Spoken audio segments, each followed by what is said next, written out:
మందు తీగులు అన్ని అలవాట్లు ఉంటాయి. అదే మాల దానం చేయడం గురుస్వామి దానం మాల మంత్రం వేసుకొని మాల వేసుకుంటే అవన్నీ దూరం పోతుంది. ఎందుకంటే ఆ మాల మహిమ అటువంటిది. గురు స్థానం అది మహా విలువైన స్థానం. అందుకని గురువుకు మనం ఎప్పుడు నమస్కారం చేసుకోవాలి. ఎప్పుడు గురువు అనేది మనుషులు ఎప్పుడు గురు బ్రహ్మం గురు విష్ణు గురుదేవ మహేశ్వరం గురు సాక్షాత్ స్మే శ్రీ గురువే నమః. గురువు అనే స్థానం మహా గొప్పది కాబట్టి గురు స్థానాన్ని మనం నిలుపుకుంటూ ఎప్పుడు దైవ స్థానానికి గురువుకు మనం తలుచుకొని మన పూజలు వారం చేసుకోవాలి. అందుకొరకనే మధ్యముడు ఆంజనేయ స్వామి మహా పవర్ఫుల్ స్వామి. మీకు అందరూ తెలిసే స్వామి ముట్టుకుంటే మొక్కు పెట్టుకుని స్వామి అన్న కోరిక తీర్తాడు స్వామి ఆంజనేయ స్వామి. ఇక్కడికి వెళ్ళి పోతే స్వామి దండం పెట్టుకుంటే స్వామి మన కోరిక ఇస్తాడు. స్వామి స్వయంభూ ఆంజనేయ స్వామి. ఇక్కడ భారతదేశంలో మన ఏరియాలో ఎక్కడ ఇటువంటి దేవాలయం లేదు.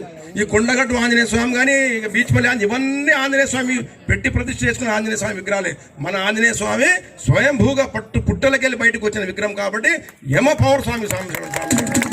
ఒక్కసారి సంవత్సరానికి ఒక్కసారి స్వామి దర్శనం చేసుకొని నీ మనసులో కోరిక ఏముందో స్వామి నాకు ఈ కోరిక ఉంది, నాకు మళ్ళా సంవత్సరం నా కోరిక తీర్తే నేను మాలేస్తా, మీకు దండం పెట్టిపోండి స్వామి, మీకు 3 రోజులు మీ కళ్ళు చెప్పిపోతారు స్వామి ఇంటికి వచ్చి. అటువంటి పౌర స్వామి గారు. అందుకొరకు ఆంజనేయ స్వామి మహాబలాఢ్యుడు మహాబలవంతుడు స్వామి. ఈ దట్టమైన అడవిలో ఇంత జాతర సాగుతుంటే స్వామి పవర్లో జరుగుతుందా ఇదంతా? ఈ జాతర ఇంతమంది మన నమ్మగుండం ఇక్కడ మనందరం స్వామి ఉన్నందుకే మనం ఇక్కడ గుండం కాబట్టి ఆంజనేయ స్వామి మహాపవరు. కాబట్టి ఆంజనేయ స్వామి నిరంతరంగా సేవ చేసుకోండి. ఆంజనేయ స్వామి నిరంతరంగా భగవంతుని సేవ చేసుకోండి. ఎప్పుడు ఆ వీలు పడిన ఆంజనేయ స్వామి మాలధారణ చేసుకోండి, సేవ చేసుకొని మీకు ధన్యులు కావండి. ఆంజనేయ స్వామి మనకి ఇంట్లో ఎప్పుడు ఆంజనేయ స్వామి హనుమాన్ చాలీస కానీ రామాయణం కానీ ఏ మంత్రంతో మన ఇంట్లో ఇప్పుడు పూజల వారం చేసుకుంటే మన ఇంట్లో ఏ దరిదాపునే కొన్ని గ్రహాలు పీడగాలు కానీ మనం చేసిన దీపాలు కానీ అటువంటి ఇంట్లో ఏం రానియవు.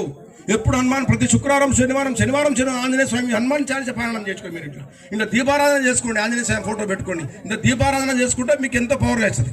కానీ దాంతో కూడా హనుమాన్ చాలీస ఒకసారి ఇంట్లో మీరు పారాయణం చేసుకోండి. కాస్త చేసుకుంటే మన ఇల్లు శుద్ధి అవుతుంది. మన ఇంటితో పాటు ఏ గ్రహాలు మన ఇంట్లో రానియవు, ఎవరు చేసేంత పాటు మన ఇంట్లో రానియదు. అందుకొరకనే మన పంటలు పండుతుంది, అన్ని విషయాలకు మన దేవుడు సహకరిస్తారు. కాబట్టి భగవంతుని ఎప్పుడు నామస్మరణ ఎప్పుడు మనసులో ఉండాలి. ఆంజనేయ స్వామి ఎప్పుడు ఆంజనేయ స్వామి రామరామ రామరామ నామ అనుకుంటాలి. రామనామం ఎక్కడ జపం తప్పం నడుస్తుందో ఇక్కడ ఆంజనేయ స్వామి సూక్ష్మవతారంగా ఎత్ర రఘునాథ కీర్తనం తత్ర కృతమ సాంజన భాష వారి లోచ మార్గం సమదరాక్షాసనం. ఆంజనేయ స్వామి ఎక్కడ ఎట్లా ఉంటుందో అక్కడ ఆంజనేయ స్వామిగా సూక్ష్మవతారంగా ఆంజనేయ స్వామి వచ్చి ఇప్పుడు మీరందరూ భజన చేస్తున్నాం. మనందరూ ఆంజనేయ స్వామి ఇప్పటికి ఎప్పుడో వచ్చేసాడు. ఇక్కడ ఆయన సాక్షాత్ శ్రీరాముల వారిదే మనం కళ్యాణం చేసినప్పుడు ఆ స్వామి వారు ఎప్పుడు ఇక్కడ వచ్చేసాడు. కాబట్టి భగవంతుని మనసుతోటి మంచి ప్రేమతోటి స్వామి పూజ చేసుకోండి, ఇంట్లో దీపారాధన చేసుకోండి.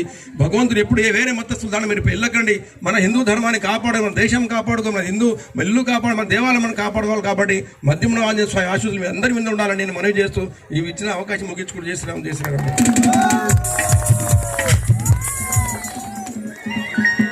Hello hello hello hello hello